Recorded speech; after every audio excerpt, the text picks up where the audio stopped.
Chín rô thì lỗ chứ chín rô.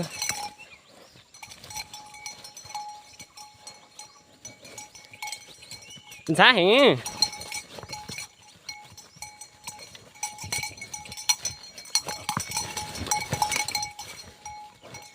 Bây giờ có tu hấp bún lò bao. Ồ, nhưng cũng thay đồ hay bún nó.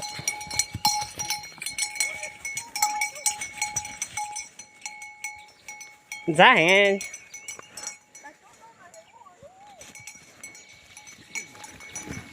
Nè, chạy mấy đồ mà trên chạy chín nhớ rồi.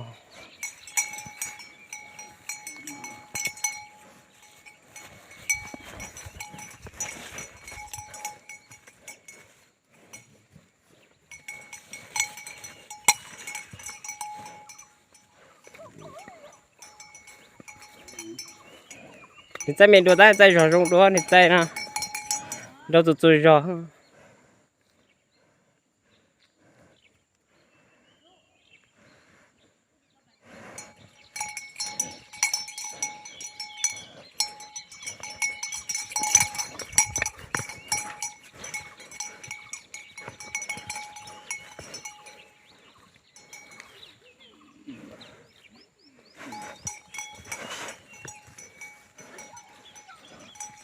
Sao này có tu. Thấy ra có.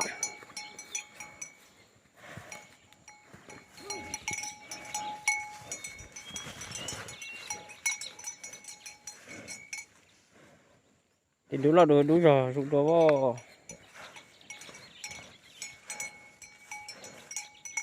Mình chạy làm được tự à, chứ chạy cho nên nó rồi.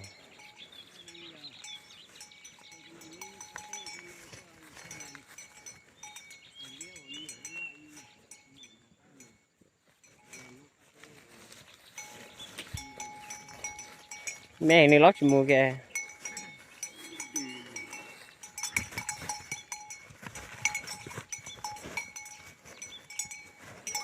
Tại này chạy nó chỉ tao suy tụ kia tới ở nơi chỉ nhông thì ngay thôi.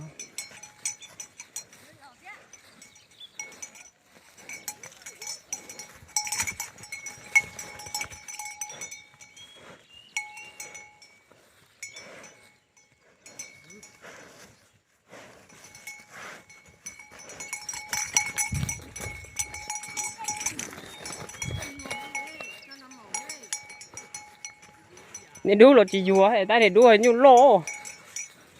lô mùi giòn. Theo cho tôi thái thì đu có chợ.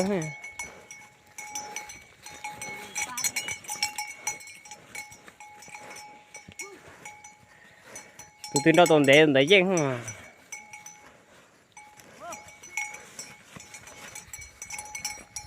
Đâu chứ.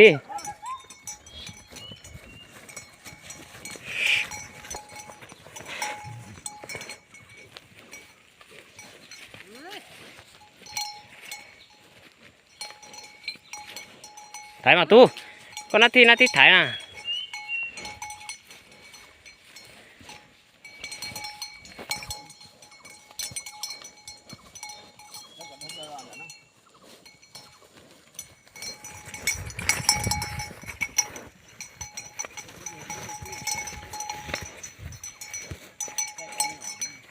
Chạy nhỏ tan xã hay này, chạy chỉ cho chị luồn đếp lên gì.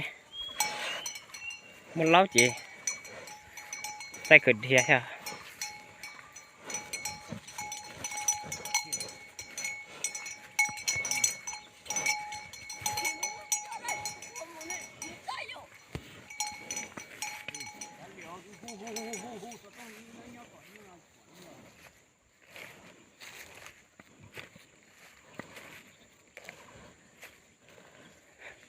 Cho tôi chỉ là thì dù cho là thì nó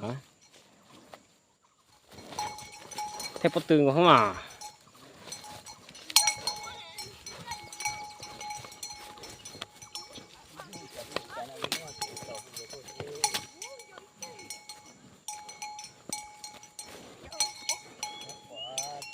Wow, đi tên giờ ở trên nó nè.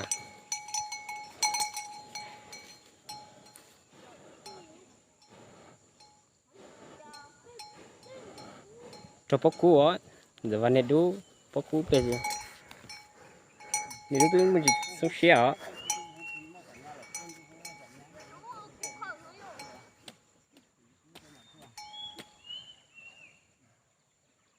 你这么子大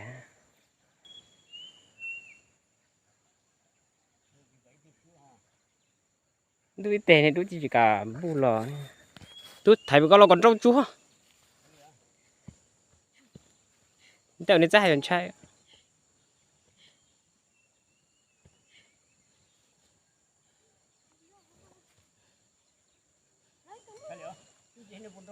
những gì sẽ bún trâu đó.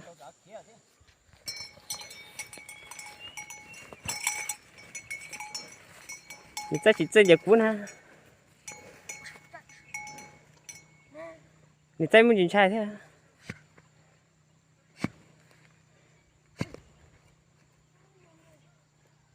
Để người ta shoot.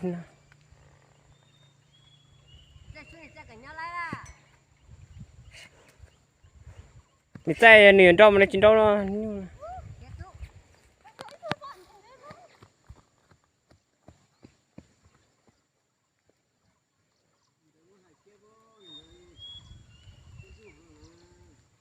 Bây giờ muốn gì xóa hết sập lại.